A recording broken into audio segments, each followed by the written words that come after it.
అప్పుడప్పుడు చూసి అలవాటు ఉన్న వాళ్ళు ఉన్నారేమో. పరాయి వాని దిశమలో చూడటం అది ఎంత శాపగ్రస్తమో. హబక్కూకు గ్రంథం చూడండి.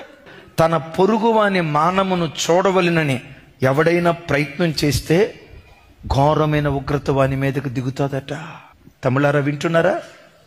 పరాయి స్త్రీ మానాన్ని చూడాలని, పరాయి స్త్రీ దిగంబరత్వాన్ని చూడాలని, ఎదుటి వాళ్ళ నేకెడ్నెస్ చూడాలని ఒకడు ప్రయత్నం చేస్తే ఘోరమైన ఉగ్రత వాని మీదకి దిగొచ్చి వాని బ్రతుకు అవమానానికి అప్పగించబడతాదట.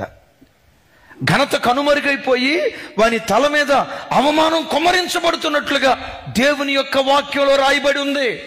ఎవరి బిడ్డలారా, ఒకవేళ ఇంతకాలం తెలుసో తెలియకో సెల్ ఫోన్లో ఆన్యూట్ ఫొటోస్, యూన్యూట్ ఫొటోస్ చూసి అపవిత్రతను రేకెత్తించుకున్నట్లుగా నీ జ్ఞాపకం ఉంటే ఆ పనికి మాలిన స్వభావానికి ఈరోజు వాక్యం వింటుండగా